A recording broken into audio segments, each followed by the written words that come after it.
So this is one of the important dialogue Modi has, started in informal summits. That in India and China relations, we should not allow our differences to become disputes. So this is something very beautiful. You can even note it down, and you can use in the conclusion part in your answers. So these kind of sentences or words will fetch you more marks. Even you can write also like PM, as PM Modi said, our differences should not become disputes between India and China, so that our relations should go in a positive trajectory or positive side. Something like this you can write. And what is the other way forward is like between India and China, usually we have certain stereotypes. What is this stereotype? Stereotype means having a kind of already existing prejudice about the other person. Like we always believe, okay, Chinese are these kind of people, or China is completely acts only against India only. It never cooperates. These kind of stereotypes. And even if you see this media also, from last 2 days, I'm especially seeing this regional media. You can see entire like all the channels saying that China is completely going aggressive on India. It is completely attacking. It has mobilized all the forces and all. So there might be some kind of stereotype there also. They might not be projecting it objectively. So that is something we can improve.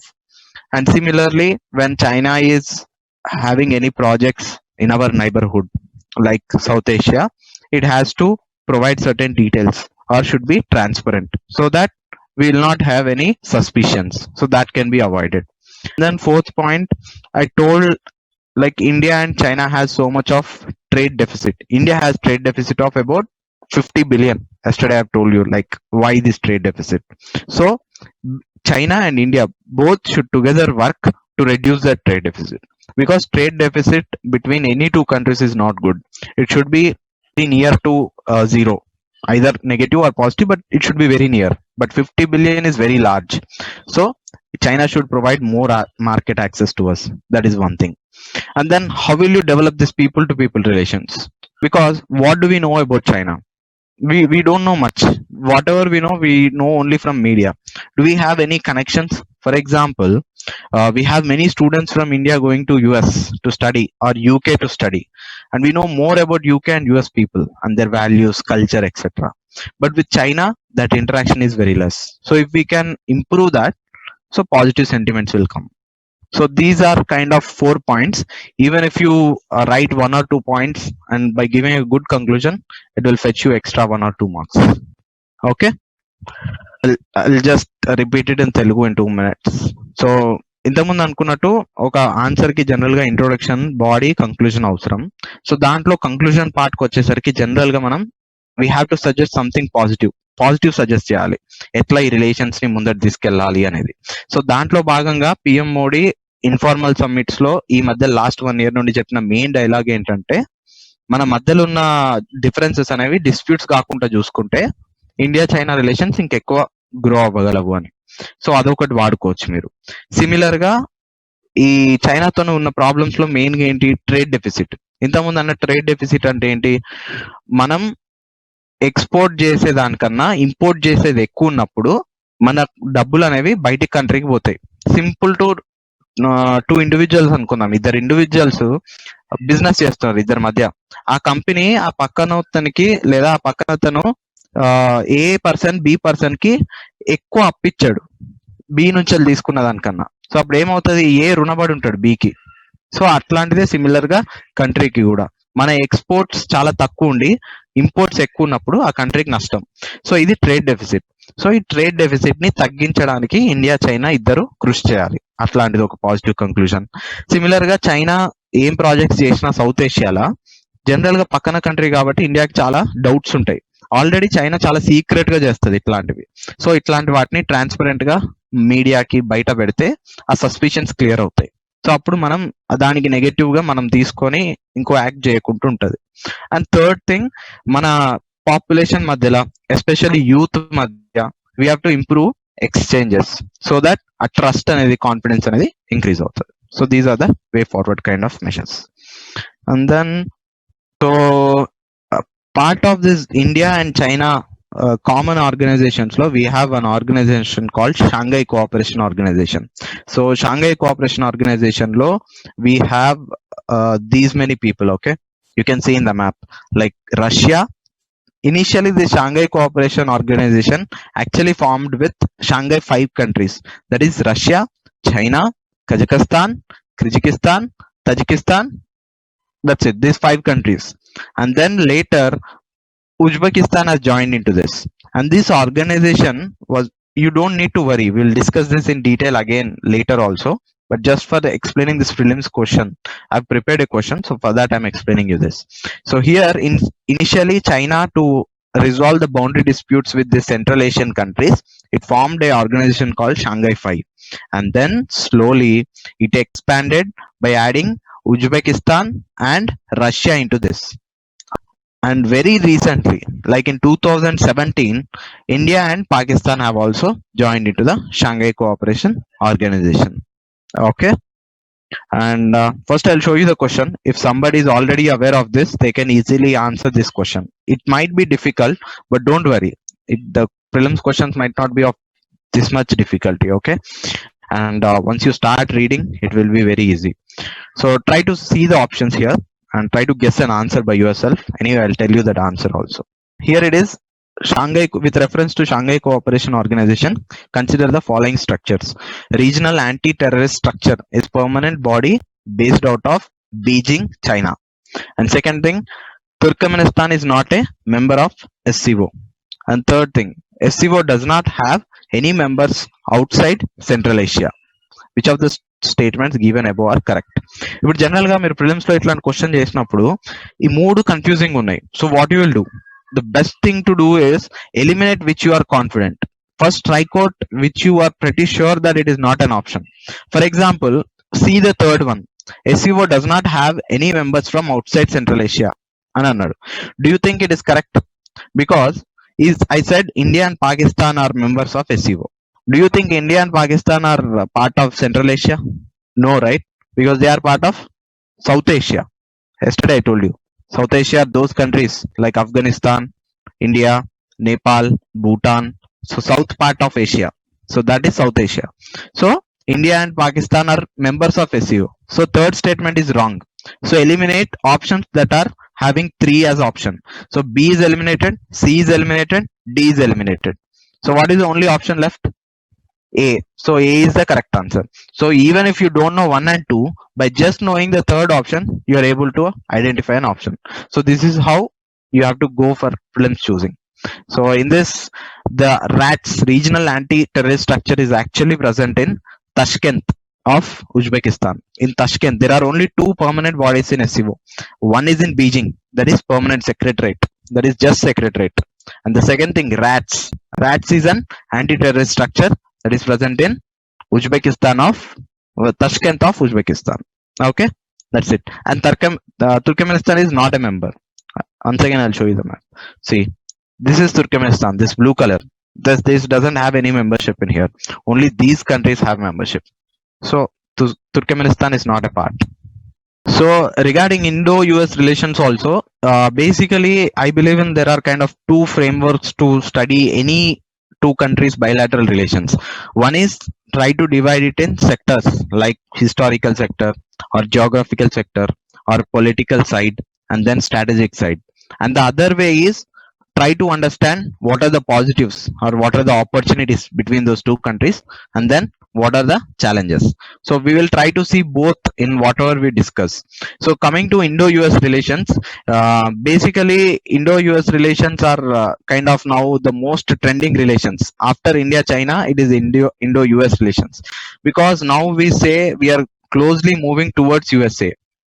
And we have a common strategic interest in many areas. So before discussing all those in detail, I'll explain you in a kind of story like how Indo-US relations have developed.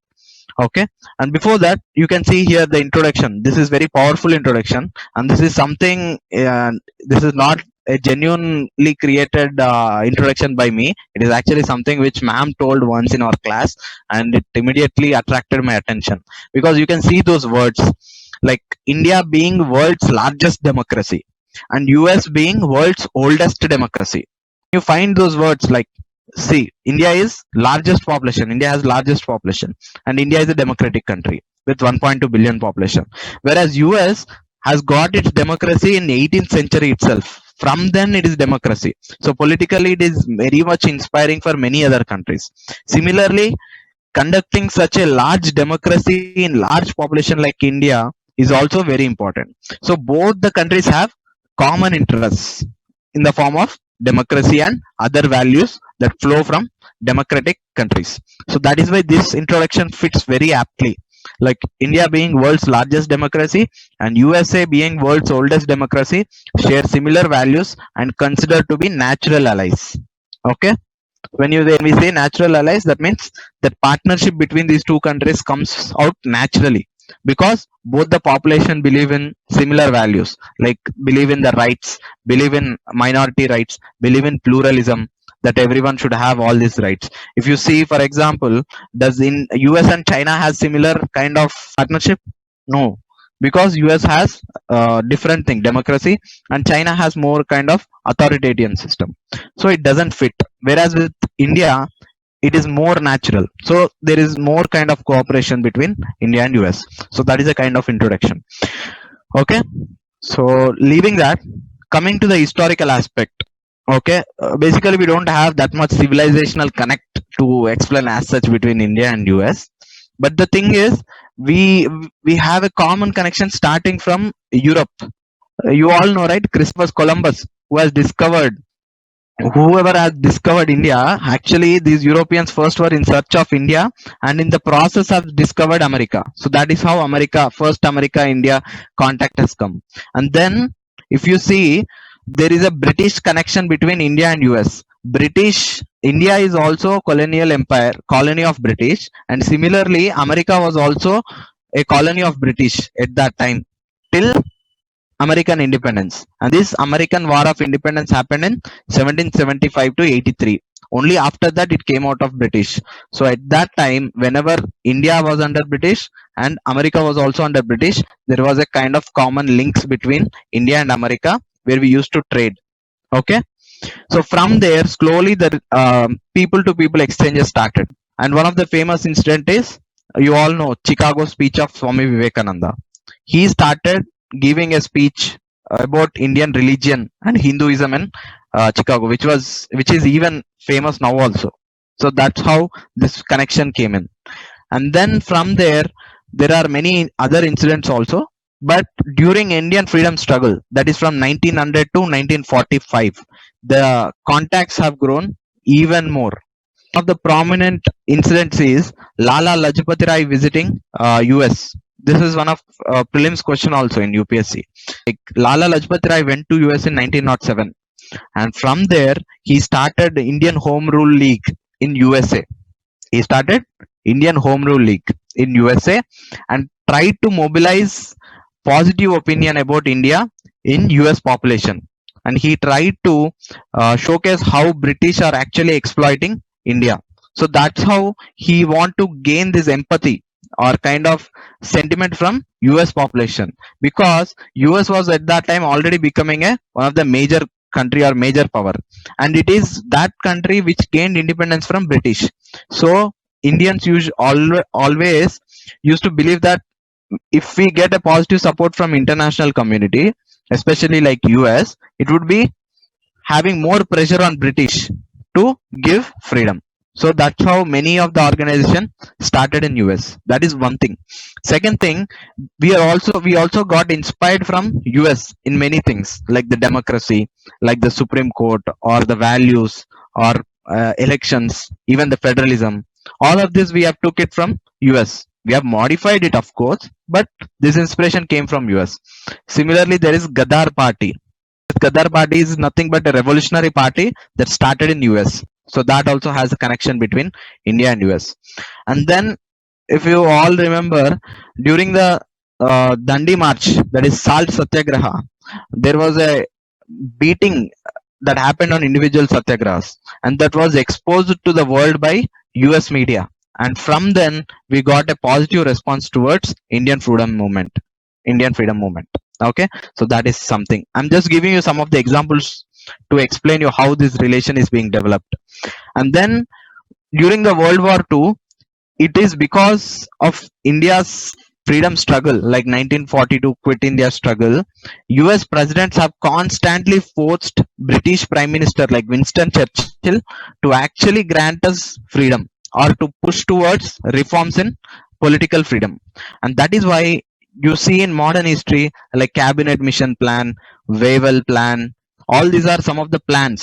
Wavell plan, cabinet mission plan, and similarly there was a Shimla conference. All these have come because of, there is one important reason is US putting pressure on British to actually give more freedom for India, because US believed that India's cooperation in World War II is very much needed.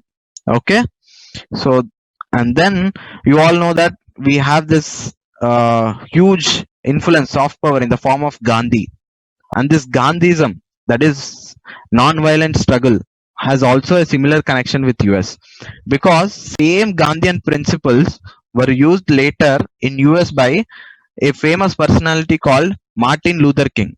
He used same non-violent civil disobedience movement of Gandhi principles in US to fight against racism or to get civil rights for blacks in US.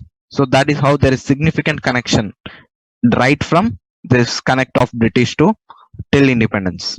Okay, so once again I'll just summarize quickly in 2 minutes in Telugu. Okay, so మనం అనుకున్నట్టు India మధ్యలో US మధ్యలో ఇప్పుడు చూస్తే introduction లో general గా India is called as largest democracy, అత్యంత పెద్ద డెమోక్రసీ. ఎందుకంటే మనకున్న పాపులేషన్ కి జనరల్ గా డెమోక్రసీ ఉన్న ఏకైక కంట్రీ మొత్తం ఎర్త్ లో ఇండియా మాత్రమే.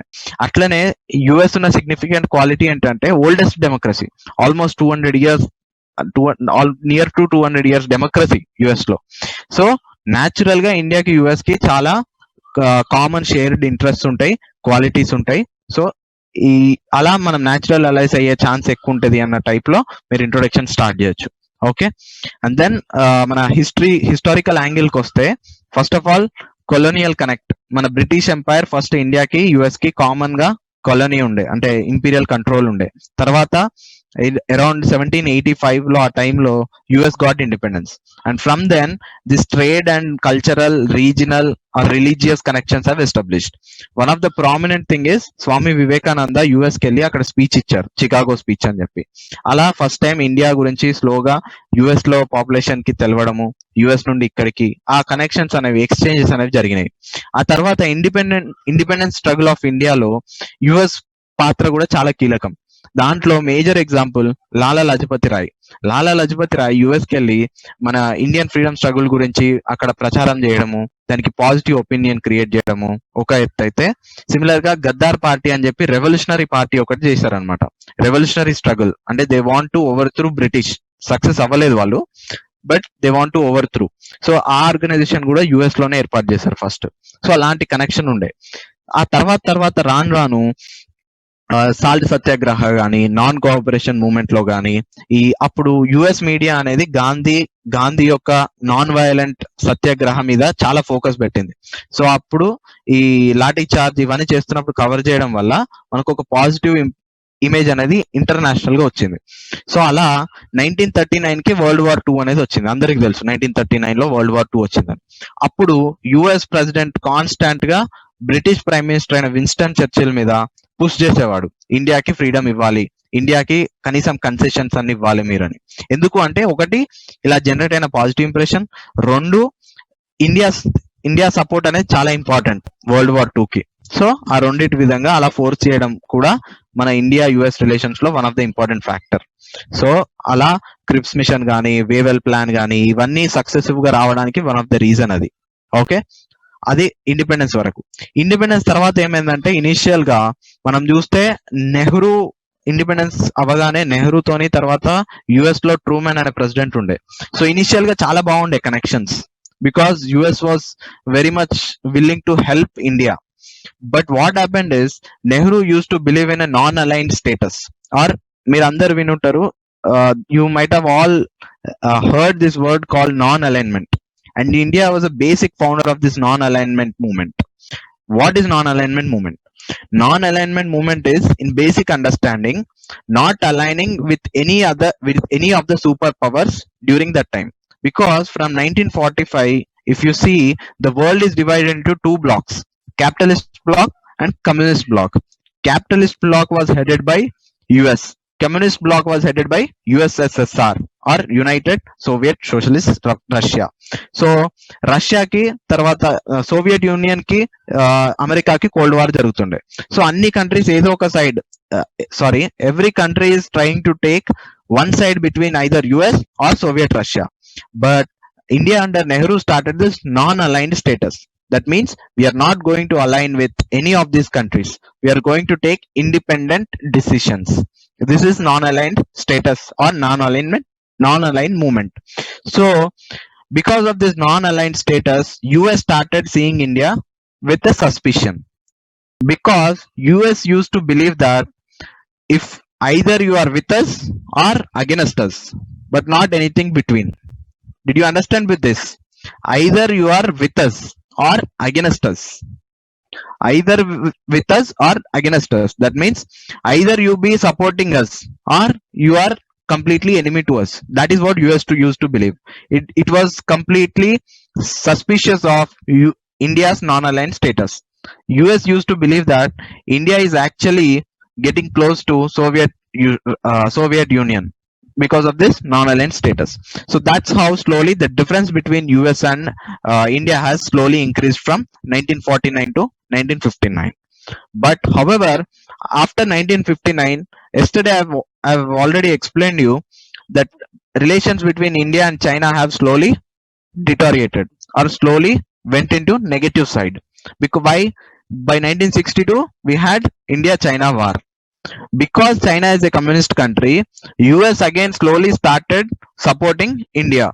So that is why between 1959 and 62, again there was a kind of good support between India and US, or a positive side.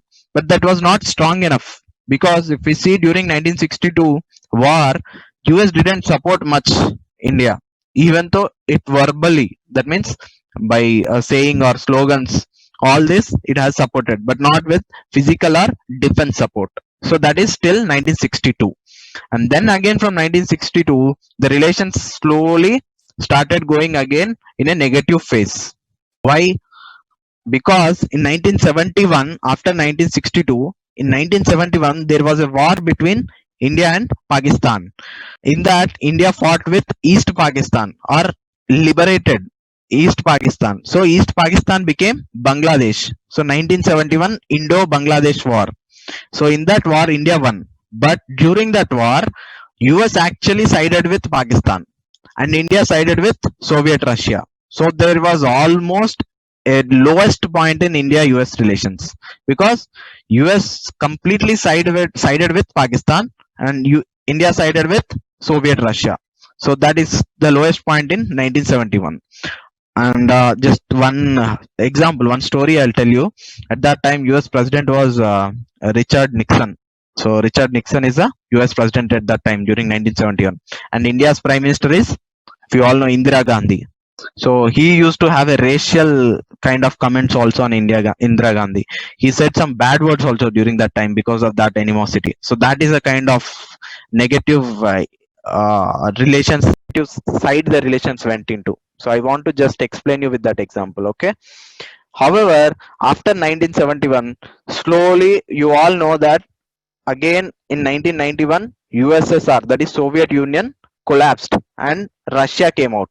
So once Russia came out, the Cold War also got completed. So once Cold War is completed, there is no conflict between major powers, and there is only one superpower that came. Who is that? It is US.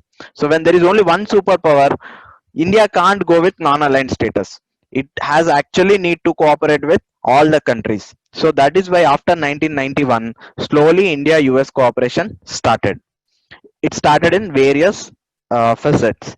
But after few years, after this cooperation started, again one another downside came in 1998.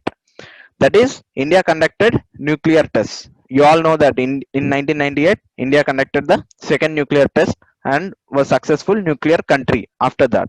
So immediately US put heavy sanctions, and again relations went into negative side.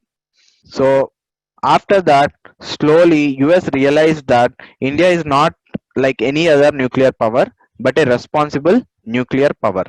After 1991, when the relations were again improving, by 98, because of India's nuclear tests, US has responded with sanctions. So because of that, again relations went down. However, there is another significant event happened in 2001. What is this 9 by 11 attacks? Those are the September 11 attacks on US. So in US there is a World Trade Center, and that World Trade Center was terrorists by Osama bin Laden, who hijacked some planes and crashed into World Trade Center, and huge loss of lives was there.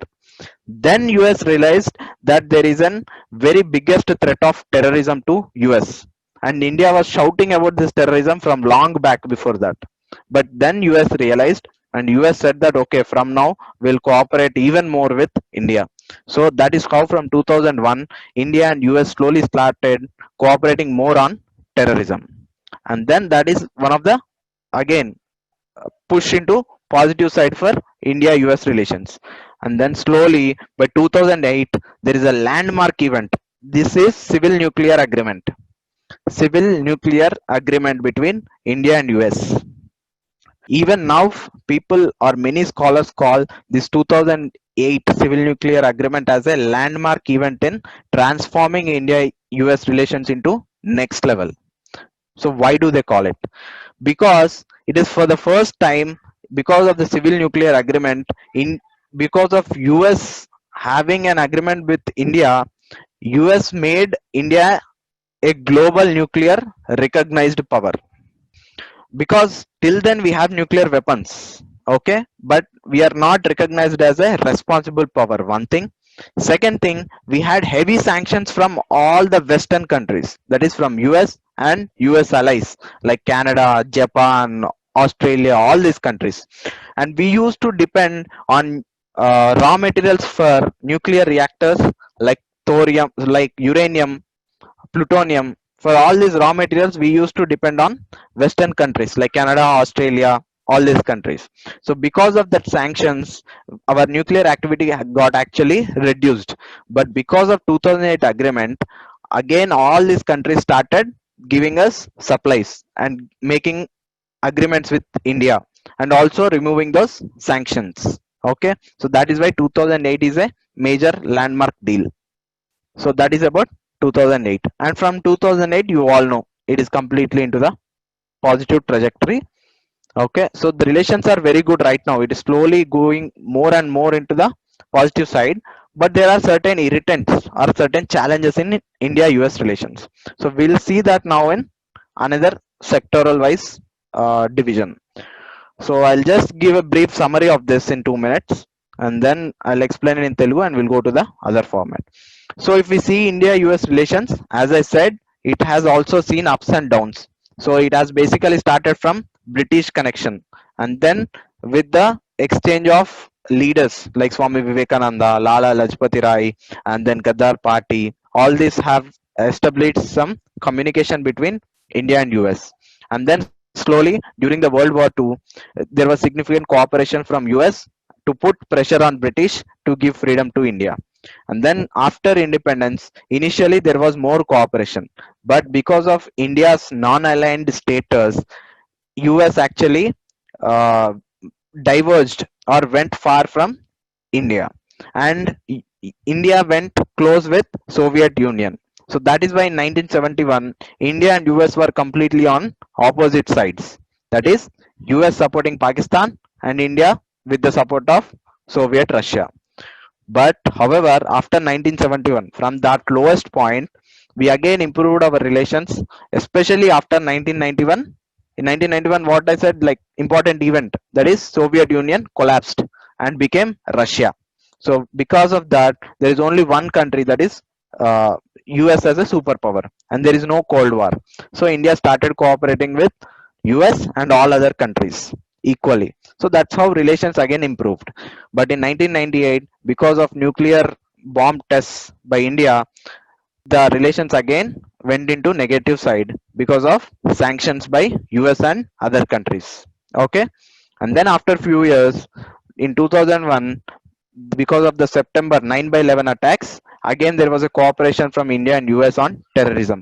From then, in 2008, the relations have transformed because of civil nuclear agreement. This, because of civil nuclear agreement, it gave legitimacy to India's nuclear weapons and also India's power status in the world. Okay, a part of this agreement, civil nuclear agreement, is two things. You what US want is, first thing from India according to this agreement is, India should separate its nuclear program into civilian and military agreement. Okay, what is the civilian and military? That means you have to separate usage of civilian reactors and military reactors, and you have to put all your civilian reactors under international organization, because you don't want to use civilian nuclear reactors to produce weapons. So that is expectation from US under this agreement. That is US expectation. What is India's expectation? India expects that under this agreement, US will remove all the sanctions, and US will support India's membership into organizations like NSG, missile control regimes, and similarly there are other organizations like Vasanar and Australia agreement. You don't need to be much worried about those, but India expected support to join into those organizations. So those are the basic agreement. And the third one is, there was cooperation to be done between US nuclear companies and India in establishing those reactors in India. So those are the three things part of civil nuclear agreement. So very briefly in Telugu, like ఈ nuclear మన India US మధ్యలో ఉన్న historical relations చూస్తే అవి ups and downs రెండు చూసాయి. దాంట్లో భాగంగా చూస్తే మనం బ్రిటిష్ కనెక్షన్ నుండి స్టార్ట్ అయింది రిలేషన్స్. బ్రిటిష్ కనెక్షన్ లో ఎలా అంటే, ఇండియన్ ఇండిపెండెన్స్ స్ట్రగుల్ కి చాలా మంది యుఎస్ కి వెళ్ళి మన గురించి పాజిటివ్ ఒపీనియన్ తేవడానికి ట్రై చేస్తారు. Many leaders like Lala Lajpat Roy కానీ, గద్దర్ అటాక్ కానీ, ఇలాంటి పార్టీస్ అన్ని చేశాయి. ఆ తర్వాత గాంధీయిజం, తర్వాత మన Martin Luther King Gandhi principles use చేసి అక్కడ ఫైట్ చేయడము, ఇలాంటి వాటి వల్ల పాజిటివ్ ఒపీనియన్స్, తర్వాత పీపుల్ టు పీపుల్ ఎక్స్చేంజెస్ అనేవి జరిగినాయి. అలా ఇండిపెండెన్స్ తర్వాతకు వస్తే మనకు ఇనిషియల్ గా ఇండియా యుఎస్ పొజిషన్ అనేవి రిలేషన్స్ చాలా దెబ్బతిన్నాయి. ఎందుకు దెబ్బతిన్నాయి అంటే, ఇండియా నాన్ అలైన్డ్ స్టేటస్ కింద వెళ్ళింది. అప్పుడు యుఎస్ నాన్ అలైన్డ్ స్టేటస్ ని సస్పిషన్స్ తో చూసి ఇండియా నుండి దూరం వెళ్ళి పాకిస్తాన్ కి దగ్గర వెళ్ళింది. సో అలా వెళ్తుండగా మళ్ళీ 1971 టైంలో ఆల్మోస్ట్ ఇంకా లోయెస్ట్ పాయింట్ కి వెళ్ళింది. లైక్ రెండు ఆపోజిట్ సైడ్ లో ఉండేవి. లైక్ ఇండియా ఏమో సోవియట్ రష్యాతోని 1971 వార్ లో, యుఎస్ ఏమో పాకిస్తాన్ సైడ్ తో ఉండేది. అలాంటి లోయెస్ట్ పాయింట్ నుంచి వెళ్ళి మళ్ళీ స్లోగా రిలేషన్స్ రికవర్ అయినాయి. అండ్ ఇది ఇంకా పాజిటివ్ సైడ్ ఎప్పుడు వెళ్ళింది అంటే, 1991 లో సోవియట్ యూనియన్ కొలాప్స్ అయిన తర్వాత ఇండియా ఇంకెక్కువ కోఆపరేట్ చేయడం స్టార్ట్ చేసింది, ఎకనమీలో కానీ, ట్రేడ్ లో కానీ. ఆ తర్వాత మన దగ్గర లిబరలైజేషన్ రిఫార్మ్స్ కూడా జరిగినాయి. సో అలా కోఆపరేట్ చేయడం ఎక్కువ జరిగింది. కానీ 1998 లో మళ్ళీ న్యూక్లియర్ టెస్ట్ జరిగినాయి. సో ఆ టెస్ట్ చేయడం వల్ల యుఎస్ వీటిలన్ని కంట్రీస్, వెస్టర్న్ కంట్రీస్ ఇండియా మీద శాంక్షన్స్ పెట్టినాయి. ఆ లో నుంచి వెళ్ళి మళ్ళీ 2001 లో యుఎస్ మీద ఒక టెర్రరిస్ట్ అటాక్ జరిగింది, అదే సెప్టెంబర్ 11 అటాక్స్. అప్పటి నుండి యుఎస్ అండ్ ఇండియా టెర్రరిజం మీద కోఆపరేట్ చేయడం స్టార్ట్ అయింది. దాన్నే ఆ బేస్ తీసుకొని మళ్ళీ 2008 లో సివిల్ న్యూక్లియర్ అగ్రిమెంట్ చేసుకున్న తర్వాత కంప్లీట్ గా రిలేషన్స్ అనేవి ఒక ట్రాన్స్ఫార్మ్ అయ్యి మొత్తానికే ఒక కొత్త దశలో, ఒక పాజిటివ్ దశలోకి వెళ్ళాయి అన్నమాట. సో అది historical angle. So defence cooperation. So why I have kept this heading defense cooperation is because this is the most important aspect right now in India and US relations, and it is more growing rapidly than other aspects of the relation. You can see even the first point, like it is the most visible aspect of this evolving relationship. Why I'm saying is this, because even if you see newspapers, you see most of the time there is certain projects. For example, India buying Apache helicopters, or India buying certain Globemaster aircraft from US, or cooperation in naval side. So most of the cooperation is in defense. This is because of certain common strategic threats and strategic interests. So I'll explain that anyway, but first we'll see what is this cooperation and how it has developed. So first part of this, or main pillar of this defense cooperation between India and US, is defense technology and trade initiative. This started around 2011-12. Okay, in this time this defense technology and trade initiative has started. According to this, you all know, even now India is trying to produce all the defense technologies in India itself under Made in India. Actually, this program started long back. So part of one of the important aspect of this is DTTI, that is Defense Technology and Trade Initiative. Under this, what they will do is India and US will actually come together and co-produce this technology or weapons. For example, there is an US company. There is right now also in Hyderabad also there is a company. This Tata Defense Industries is in cooperation with Boeing actually to produce these aeroplanes. If you know, this fuselage or some part of the aeroplane is manufactured in Hyderabad and that is exported to US and then combined with all the other parts. So this is kind of co-production. So US and Indian companies are cooperating to produce technologies so that that can be sold to India and also US and can be exported to other countries. So this way India can get technology from US and US can get market like India. So this is kind of mutual beneficial defense deal. So that is the first pillar. Under this, there are some three projects, like I've just mentioned three examples. These projects are called Pathfinder projects. Those are reconnaissance, reconnaissance modules for C-130J Super Hercules aircraft. You don't need to write it down. This is just to give you some examples. Like there is an aircraft called C-130J Super Hercules aircraft.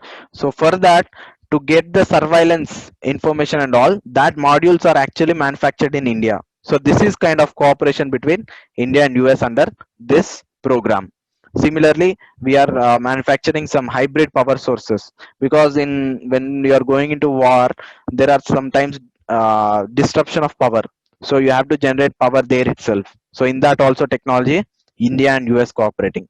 Similarly, in chemical and biological warfare protection gear, there also India is working. These are the three projects currently they are going. So after this 2010 initiative, the next step in defense cooperation is in US for the first time granted major defense partner status to India. In 2016, US granted India with major defense partner status. So what is this major defense partner?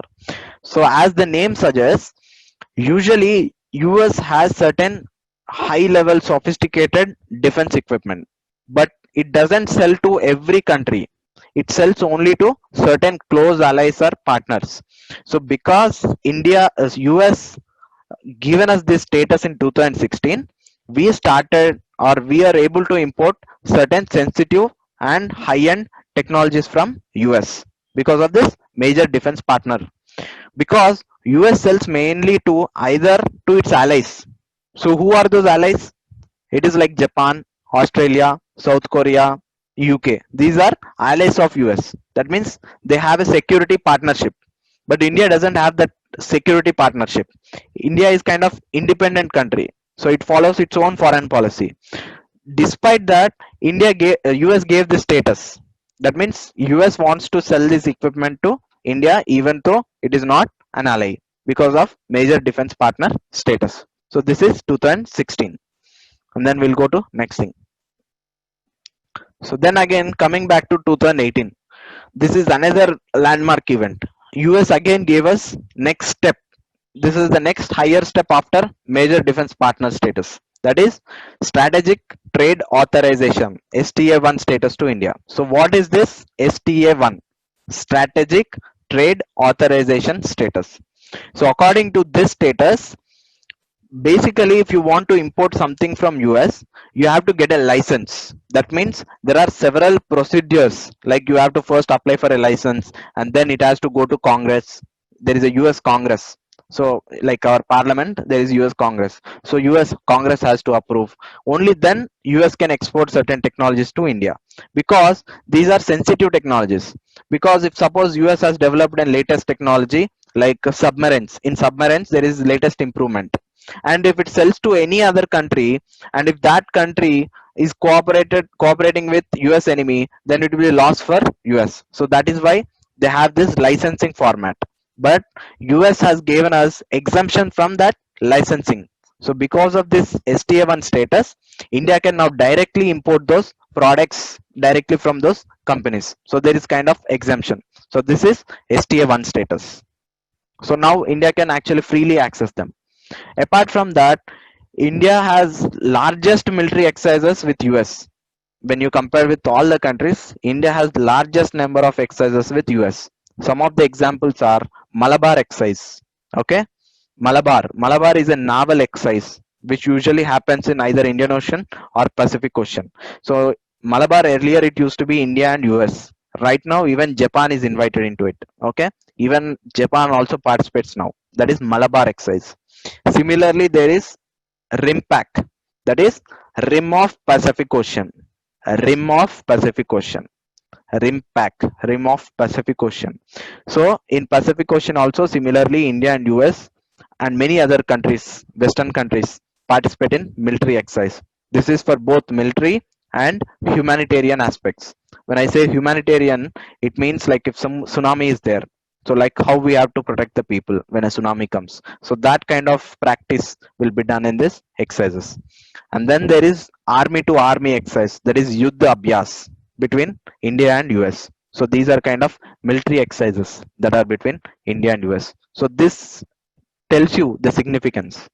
If these are all of one level, there is another important event that happened in last 2 years, like 18 and 19, 2018 and 19. Those are foundational packs. Like there are three foundational packs so far, and out of those three, India has signed two. And these are very important and critical because not every country signs with US, and India especially doesn't sign with any other country, but it's still signed with US. So you can imagine the importance. I'll explain what is each of that, and then I'll tell you how it impacts India. So first thing is logistics exchange memorandum of agreement, that is alias LEMOA. So according to this LEMOA, India and US both can use their bases for each other naval ships. For example, US warship came to Indian Ocean. Then that warship can come to Vishakhapatnam and can actually get refueled, or if there is any service operation, it can get reservice, or if there is any maintenance operation, it can get that maintenance in Indian shore. So basically, US warships can use Indian bases, Indian naval bases. Similarly, Indian warships can, or Indian Navy can use US warships or US naval bases. This is very crucial because, for example, now India has major operation in Indian Ocean, but tomorrow let's assume that Indian Navy has an operation that needs to be done in somewhere in Pacific Ocean or near South China Sea, and South China Sea is very far away, so we will not get that supplies or fuel back from India. So how will you get that? You will simply go to the US base and will get refueled there and continue your operation. So that way your resources are actually doubling up. So by combining India and US resources, you are expanding your potential. So that is very important agreement of LEMOA. So that is LEMOA. And second thing, communications compatibility and security agreement. Communications compatibility and security agreement, also called as COMCASA. COMCASA. So what is this agreement? According to this agreement, basically there is a synchrony, or there is a kind of communication between all the Indian army or Indian defense assets and ground bases. I'll tell you one example. For example, whenever an aircraft flies, for example, during the Balakot strike, one aircraft went into Pakistan. So who will give them information when to fire, when to drop a bomb? That information will be provided from the ground base. So how that will be done? Using some communication equipment. Okay, some kind of radar or some kind of satellite communication. So this communication, basically there should be compatibility between India and US, because tomorrow if suppose there is a common challenge of China and India and US both are cooperating, if Indian warplane and US warplane can't cooperate or can't communicate, how can they jointly defend against enemy? They can't. So that is why this is one of the basic agreement, so that this will bring the both systems, Indian defense system and US system, in sync. So that is communications compatibility and security agreement. Also, if US is selling some equipment, for example defense equipment, there are platforms and communication equipment. For example, India sold us aircrafts. For that aircrafts, there is special communication system that is from US. So US has to sell that also. To even purchase that, India has to sign this agreement. So that is how this is next level of cooperation, because US doesn't have this cooperation with all the countries. It only cooperates with strategic allies or partners. So this is second kind of agreement that is signed. And then there is third agreement called Basic Exchange and Cooperation Agreement on Geospatial Services. That is nothing but BECA, Basic Exchange and Cooperation Agreement on Geospatial Services. BECA is still in progress. The discussions are going on. It is not yet signed. So imagine you might get a prelims question also by giving these three options in A, B, C, and then telling like which of these agreements have been signed between India and US. So remember, out of the three foundational agreements, these three are foundational agreements. Only two agreements have been signed. So that is Lemova and Comcasa. BECA is yet to be signed. So what is BECA? BECA is basically to actually exchange the geospatial information. What is this geospatial information? That is the uh, satellite sensing or satellite data. For example, I'll explain this with an example. If suppose US satellite has tracked something, some suspicious activity in Pakistan, for example a military mobilization or military missile launch is going to happen, and US satellite has tracked it, how can it share with India without compromising the data with any other country?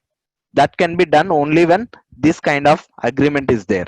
That is, both can share their geospatial information, because now India also has this own program of geospatial information. What is that? That is Gaganyaan. Gaganyaan, sorry, not Gaganyaan. We have our own. I'm unable to recollect right now, but I'll explain you later. But we have our own regional GPS kind of system. Global positioning system is of US. Similarly, we have our own regional uh, GPS position of India. So both of these have to be in sync. For that, this agreement helps. So this is kind of agreement that is still in progress. So these are the three agreements. And then next, finally, in 2018, we went for 2+2 strategic dialogue. So what is this 2+2 strategic dialogue? When we say 2+2, that is two ministers of US and two ministers of India will meet every year. That is, what are these two ministries? One is defense and the other is external affairs ministry or foreign affairs. So defense minister and external affairs minister of India and US have to meet every year. So this is a kind of special arrangement between India and US. And India has, or US has, such kind of agreement with only very few countries. India has only agreement with Japan and US in this format. Like India meets with defense minister and external affairs minister of Japan and US every year. So why this is important? Because if you meet every year, you will discuss the common threats and common projects every year on a follow-up basis. So with that, that projects will get more effectively implemented and cooperation can be taken to next level. So that is the purpose of this. Okay, so this is overall defense cooperation. So still now, right now, US is a major provider for our arms supplies, but even now our arms purchases are dominated by Russia. That means US supplies are growing per year, but overall if you see, even now also Russia is dominating our arms supplies, but we are diversifying it with other partners like US and Israel. So in that aspect also, US is one of the important defense partner for India. So that is defense cooperation. Okay, so similarly we have been starting cooperating in space and technology. So one example is NASA and ISRO cooperation. One of the important example of this is Chandrayaan. So you all know that we had Chandrayaan 1 mission, right? Not Chandrayaan 2, Chandrayaan 1. In Chandrayaan 1, one of the important discovery is water. If you all know, we have discovered that water is present in moon. So the instrument that is used to actually discover this water presence in moon is NASA's instrument. So that is how we have cooperated. So NASA and ISRO, Indian Space Research Organization, and NASA of US, both are cooperating in even in space. So one of that is Chandrayaan 1, and recently in Chandrayaan 2 also there are certain instruments used from US. And similarly now there is very big project that is coming up, that is NISAR project. You can try to know more about this. Okay, I'll just quickly explain what is this NISAR. NISAR is a synthetic aperture radar satellite. Synthetic aperture radar satellite between NASA and ISRO. NISAR stands for NASA ISRO Synthetic Aperture Radar Satellite. So what this does is it analyzes the remote sensing of Earth. So that way it will be able to predict more climate change, and it will be able to see what are the soil composition. All these factors can be done by this NISAR satellite. So this is one of the largest satellite that is coming up. And similarly, apart from space, we are also cooperating in technology. India has started, you all know, this smart city mission. That is, we are developing 100 smart cities. So for that smart cities, there is a technology cooperation between India and many other countries. And US is one of the biggest partner in that smart city mission. Similarly, in startup generation or stand up India, in all these programs, we are inviting actually Indian US companies also to participate in India. And if you remember in 2018, I believe we had this global entrepreneurship summit in Hyderabad itself. Ivanka Trump also came down. So that is one of the first summit co-hosted by India and US in India. So that is one of the standing areas of cooperation. Okay, so these defense and space. So I'll just complete the last point and then we'll conclude the class for today. So that is diaspora. So usually we'll neglect this diaspora, but the diaspora is very important aspect in India US relations. What is diaspora? Diaspora is nothing but Indians who have gone to US and settled there or working there. So those people are usually called as diaspora of India, and those are nothing but our Prime Minister Modi calls them as ambassadors of India. All those diaspora are usually referred as ambassadors of India because they represent our culture, they represent our values, and they project what is India for US population or US people. And Indian Americans in India, US are very powerful people because out of all the immigration population in US, Indians are very successful, and all the Indians were settled in top class jobs. If you see the heads of all the multinational like Google, if you see Sundar Pichai, Microsoft Satya Nadella, anyone, whoever you take, out of 10 top CEOs, at least 7 will be from India. So that successful Indian community is present in US. So how does this help India? Because having such successful people actually projects a positive image of India in US. That is why there is a famous example, like somebody used to joke when an American went to an airport and he has a problem with a laptop, and he found an Indian guy, then he immediately took his laptop to Indian guy asking him to solve that because he is a software engineer. So that is a kind of image US has of India because of Indian community in US. Similarly, there are politicians who have selected to US Congress. So those politicians will obviously will favor India in bilateral relations. So that is why we say diaspora is very important. So that also from diaspora we get foreign direct remittances, foreign direct investments, and technology cooperation. Similarly, in Congress, if there are opposition party, Democratic and Republican, both bipartisan consensus is needed for certain bills. So that can be also obtained by diaspora. So that's how diaspora is very important. And there are 4 million strong diaspora. And they say Indian community is second strongest political community in US. So this is so far. History co-op మన historical యాంగిల్లో మనం evolution of టైస్ చూసిన తర్వాత one of the important aspect is defence cooperation. So defence cooperation లో మనం చూస్తే first of all defence technology and trade initiative చాలా important aspect, అక్కడ నుండే మనకు స్టార్ట్ అయింది. So defence technology and trade initiative లో ఫస్ట్ ఏం చేసామంటే కో ప్రొడక్షన్, అంటే ఇండియా యుఎస్ కంపెనీస్ రెండు దగ్గరకు వచ్చి టెక్నాలజీ షేర్ చేసుకొని కో ప్రొడ్యూస్ చేయడం. దాంట్లో పాత్ ఫైండర్ ప్రాజెక్ట్స్ అనేవి సక్సెస్ఫుల్ ఎగ్జాంపుల్స్. దాంట్లో ఒక 3 ఎగ్జాంపుల్స్ మనం ఇక్కడ చూడొచ్చు.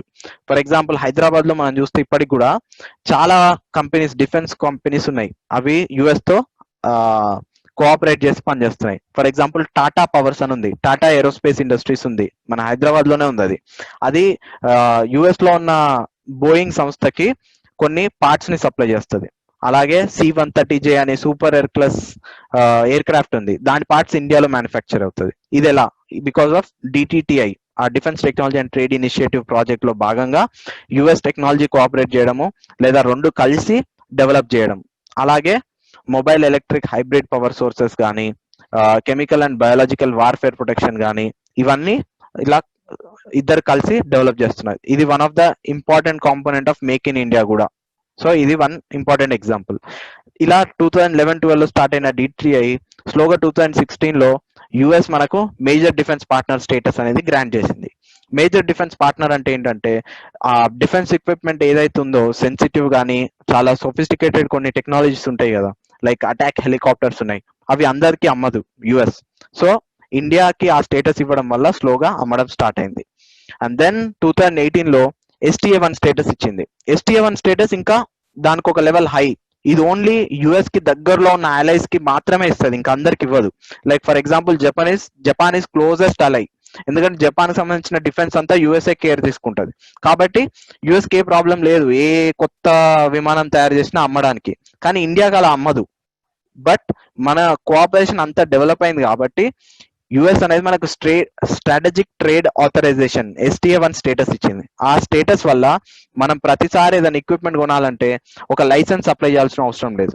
లేకపోతే జనరల్ గా వేరే కంట్రీకి అయితే ఫస్ట్ వాళ్ళు లైసెన్స్ అప్లై చేస్తే ఆ లైసెన్స్ యుఎస్ కాంగ్రెస్ అప్రూవ్ చేస్తేనే ఆ ఎక్విప్మెంట్ సేల్ చేయాలి. సో అట్లాంటిది లేకుండా మనకి ఎగ్జామ్షన్ ఇచ్చింది. ఇది one of the significant achievement అన్నమాట డిఫెన్స్ కోఆపరేషన్ లో. అలాగే మనం చూస్తే మనకు కామన్ గా ఎక్సర్సైజెస్ జరుగుతున్నాయి, మలబార్, రింపాక్ అంటే రిమ్ ఆఫ్ పెసిఫిక్, యుద్ధ అభ్యాస్ అని చెప్పి. సో ఇది కూడా close cooperation. And then next లెవెల్లో యుఎస్ తో ఒక ఫౌండేషనల్ ప్యాక్స్ అనేవి ఉన్నాయి 3. ఆ 3 ఇండియా ఆల్రెడీ 2 సైన్ చేసింది, ఇంకొకటే పెండింగ్ ఉంది. అది కూడా ప్రస్తుతానికి చర్చలు నడుస్తున్నాయి, అది కూడా సైన్ చేయొచ్చు ఈ year are next year. So ఆ 3 ఏంటి అంటే, ఫస్ట్ ఆఫ్ ఆల్ లెమోవా. ఈ లెమోవాలో ఏంటంటే ఒకరి నావల్ బేసెస్ ని ఇంకొకరు యూజ్ చేసుకోవచ్చు. సో దానివల్ల ఏమవుతుంది, మన కెపాసిటీ అనేది ఎక్స్పాండ్ అవుతుంది గ్లోబల్ గా. మనకు వేరే దగ్గర బేసులు లేకపోయినా యుఎస్ బేసులు మనం యూజ్ చేసుకోవచ్చు, మన బేసెస్ యుఎస్ యూజ్ చేసుకోవచ్చు. సో దట్ కామన్ గా ఎక్కడ థ్రెట్ ఉన్నా మనం కౌంటర్ చేయొచ్చు. సిమిలర్ గా కమ్యూనికేషన్స్ కంపాటబిలిటీ అంటే ఇండియన్ కమ్యూనికేషన్స్ తర్వాత యుఎస్ కమ్యూనికేషన్స్ సింక్ అయ్యి కమ్యూనికేషన్స్ ఎక్స్చేంజ్ చేసుకోవడానికి, మరియు US high and communication systems ని మన డిఫెన్స్ సిస్టమ్స్ తో ఇంటిగ్రేట్ చేయాలంటే ఈ అగ్రిమెంట్ సైన్ చేయాలి. అప్పుడే యుఎస్ అనేది మనకి ఎక్విప్మెంట్ సేల్ చేస్తుంది. సో ఈ అగ్రిమెంట్ వల్ల ఈ డిఫెన్స్ కోఆపరేషన్ అనేది ఇంకా నెక్స్ట్ లెవెల్కి వెళ్ళింది. నెక్స్ట్ థర్డ్ థింగ్ బెకాలో ఏంటంటే జియోస్పేషియల్ ఇన్ఫర్మేషన్ అంటారు, అంటే satellite location tracking system. So ఏదైతే ఉంటుందో ఈ GPS సిస్టమ్ ఎలా ఉందో అలాగా ఇండియాలో కూడా IRNSS అనే సిస్టమ్ ఉంది, ఇండియన్ రీజనల్ నావిగేషన్ సిస్టమ్. అలాగే యుఎస్ GPS. సో యుఎస్ కానీ ఇండియన్ శాటిలైట్స్ కానీ ఇన్ఫర్మేషన్ ఎక్స్చేంజ్ చేసుకోవడానికి ఇది ఒక అగ్రిమెంట్. సో ఇలా 3 అగ్రిమెంట్స్ లో 2 సైన్ అయినాయి అనమాట. ఈ లెవెల్లో ఉంది defence cooperation. Next thing 2+2 strategic dialogue. దీంట్లో ఇండియా యుఎస్ ఒక డిఫెన్స్ మినిస్టర్, ఆ తర్వాత external affairs minister every year annual గా కలిసి వాళ్ళ ప్రోగ్రెస్, వాళ్ళ ప్రాజెక్ట్స్ మీద చర్చ చేస్తుంటారు. సో దీనివల్ల కాన్స్టాంట్ గా కోఆపరేషన్ చేసే స్కోప్ ఎక్కువ ఉంటుంది. ఇండియా ఓన్లీ 2 కంట్రీస్ తో మాత్రమే ఈ ప్రాసెస్ ఉంది, ఒకటి జపాన్, ఇంకొకటి US. Then you can understand ఎంత ప్రామినెన్స్ మనం ఇస్తున్నాం అనేది కోఆపరేషన్ కి. సో ఇది డిఫెన్స్ వదిలేస్తే సిమిలర్ గా స్పేస్ అండ్ టెక్నాలజీలో కూడా మనం ఇలాగే కోఆపరేట్ చేస్తున్నాం. దానికి సక్సెస్ఫుల్ ఎగ్జాంపుల్ చంద్రయాన్-1, చంద్రయాన్-2. చంద్రయాన్-1 లో చూస్తే మనం ఇండియా వాటర్ కనుగొనింది, మూన్ మీద వాటర్ ఉందని చెప్పి కన్ఫర్మ్ చేసింది. సో ఆ కన్ఫర్మ్ చేసిన మేజర్ ఇన్స్ట్రుమెంట్ వచ్చేసి నాసా సప్లై చేసిన ఇన్స్ట్రుమెంట్. సో అంత స్ట్రాంగ్ కోఆపరేషన్ అనమాట. సిమిలర్ గా చంద్రయాన్-2 లో కూడా అలాంటి ఇన్స్ట్రుమెంట్సే ఉండే. అండ్ నెక్స్ట్ ప్రాజెక్ట్ వచ్చేసి నిసార్, నెక్స్ట్ లాంచ్ అవ్వబోతుంది. So try to know more about NISAR, అదొక ప్రిలిమ్స్ క్వశ్చన్ కూడా అవ్వచ్చు. నిసార్ ఏంటి అంటే NASA ISRO synthetic aperture radar.